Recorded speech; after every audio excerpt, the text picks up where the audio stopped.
we need to recognize that the products within the industry, in terms of pricing, is definitely trending downwards.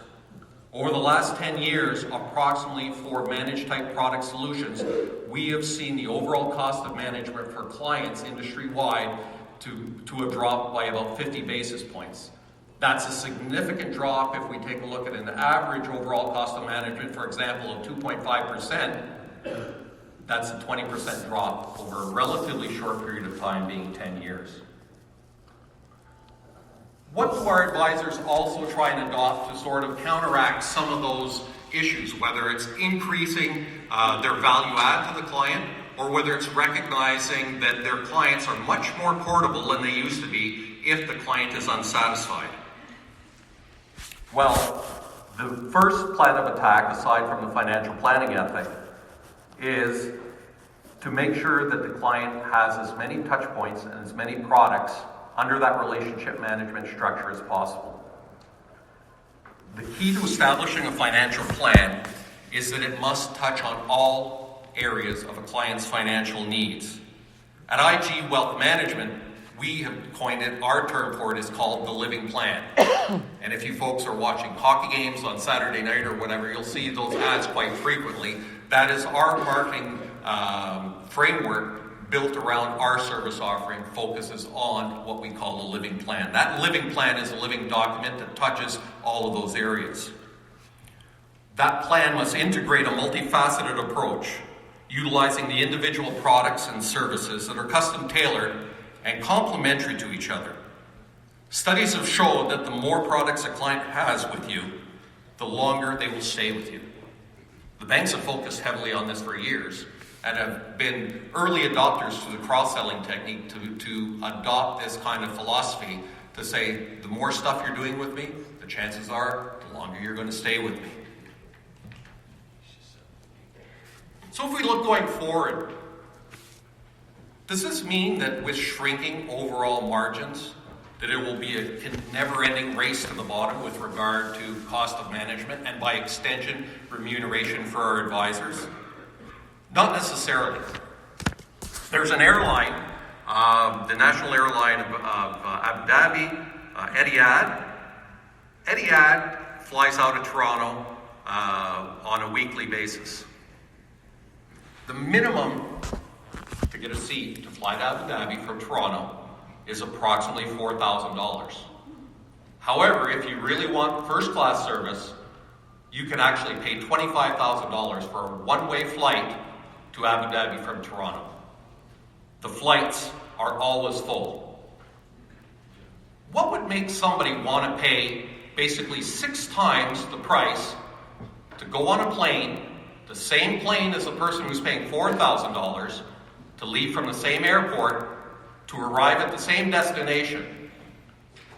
If things are strictly driven on a price for what you get basis, wouldn't everybody be only willing to pay that $4,000 seat and not the $25,000 seat? Obviously, with the plane being full from first class all the way back to economy, there are folks that are willing to pay that $25,000. Why? Well, I guess the short answer is that they have the money and can afford it, first of all. But they are willing to pay a premium for the service that they receive on this airline, which is second to none. So our challenge for our advisors internally with us is to make sure that we are offering that service to our clients that are above and beyond, that justifies that incremental, rather than a race to the bottom to be the cheapest person in the marketplace or the cheapest advisor in the marketplace or have the cheapest product in the marketplace. That we want to offer them a competitive product but a superior service level. That is the only way that you are going to earn that incremental remuneration that is key to having a profitable and successful ongoing practice. Now, I've talked about the ending of DSC era. What kind of products are taking its place, at least internally with us, but what we see in the industry as a whole? This slide shows you the 2 greatest key components: fee-based accounts and passive investments, aka ETFs. Within the brokerage, bank-owned brokerage environment, these are the two biggest growth areas. Transactional remuneration, or looking back in time when I started in the business and what we called brokers within the bank-owned brokerage, and then before they were even bank-owned brokerages, but independent brokerages, were euphemistically termed stock jockeys. Those days are long gone at those institutions. The growth within the category of moving to these type of investments under fee-based accounts arrangements, the growth has been significant over the last 10 years and will continue to be significant going forward, where we basically unbundle a product, where a client will pay the underlying cost of producing that product and then also pay on the other side for the service that they're receiving from their advisor. Unlike in years past when we had bundled product where basically a client paid an MER or a load or whatever, and it was kind of somewhere in the back, and then, page 62 of the prospectus, you could see how much your advisor was earning. Along with CRM2, we've had to unbundle it and be very explicit with our clients to say, this is what you're paying, this is what you're getting. And the second part of that sentence is the most important. As my illustration with the airliner is, it's not about so much exclusively what you're paying. Obviously, you have to be competitive. But it's important that you have a value proposition so the client understands what they are getting. And you almost have to justify yourself, or our folks have to justify themselves on an ongoing basis, year in, year out, quarter in, quarter out, in terms of how they are affecting the lives of their clients in positive fashions. Not just choosing the best product, not just offering it at a competitive price or even the lowest price, but offering them that superior service to, under the illustration, be willing to pay a premium for the premium service that they're receiving. That change has been phenomenal with regard to product.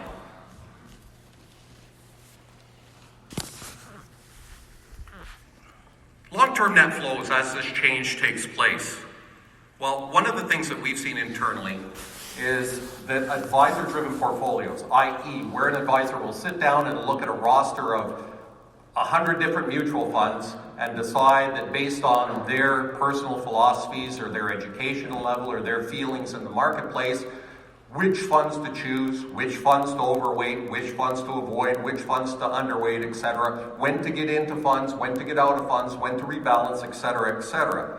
Historically, that's been one of the main key elements that an advisor has thought that was their responsibility to look after. That's how they earn their value for their clients.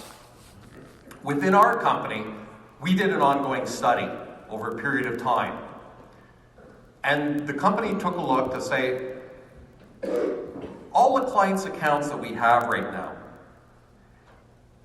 how do they compare when it's an advisor-driven individual mutual fund solution versus a mutual fund of funds or a wrap account or an investment management account, i.e. where it's an institutionally created mix of individual components that are suitable based on the investment objectives for the clients. Without a doubt, and overwhelmingly into the 90%, that those fund-of-fund solutions outshone the individual advisor-chosen portfolios.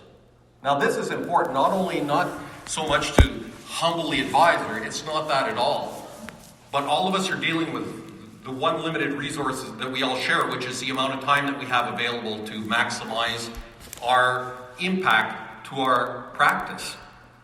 If we are spending time thinking we're offering value add by choosing that right combination of individual securities or that right combination of individual mutual funds, the study that we've done internally doesn't bear that out. So from an advisor's point of view, where is their time, which is a finite resource, best spent?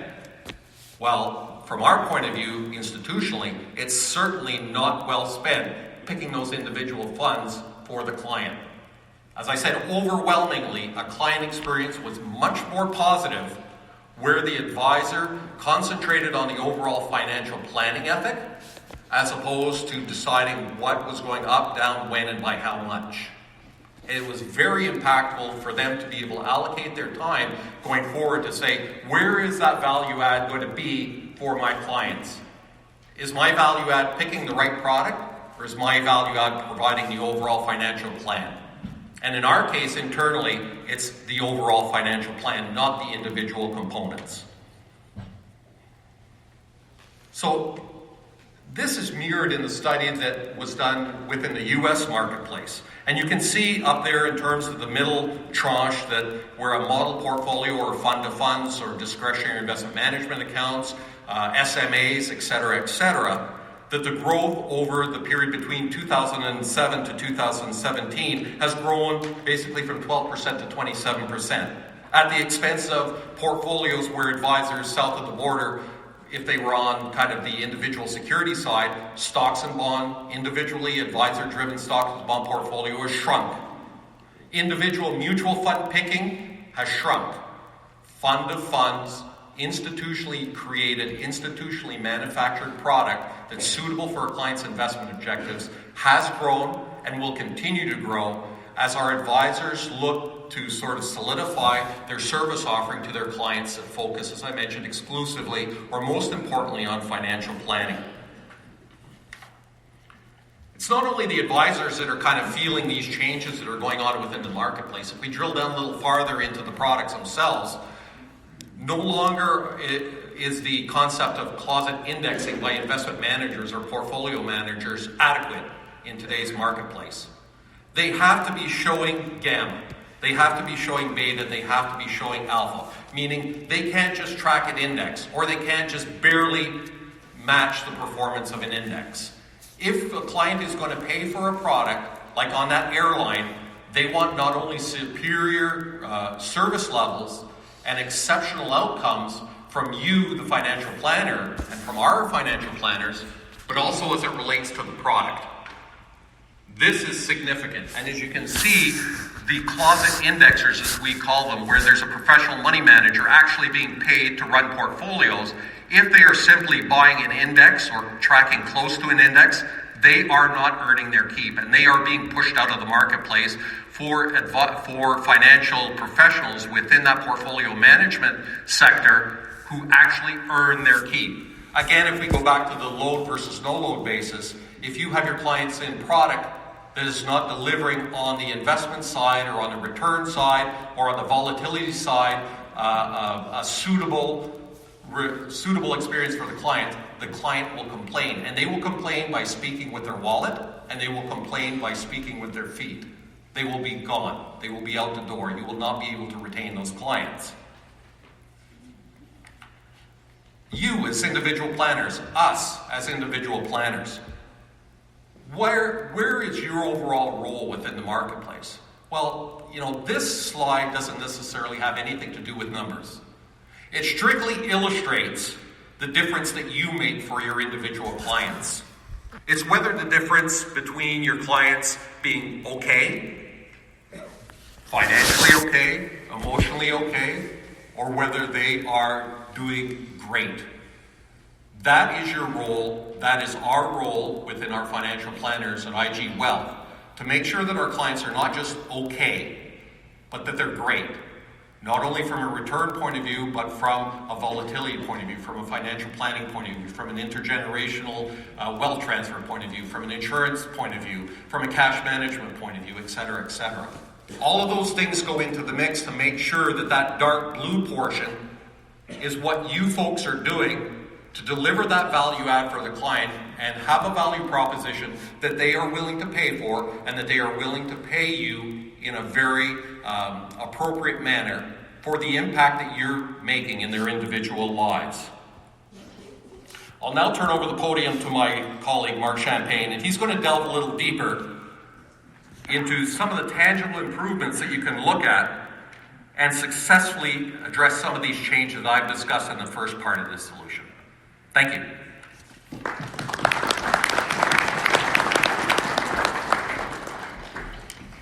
I'm going to talk about the value of advice and let you know that the advice that you provide your clients matters. So we're going to go through some illustrations, some studies, and this is going to help for you to understand that the advice that you provide is something that our clients need. Back when I started, I recall constructing portfolios, and it just really consisted of Templeton Growth Fund, Trimark Canadian Fund. That's a portfolio. That was it. Today, it's a holistic approach that we need to have with our clients.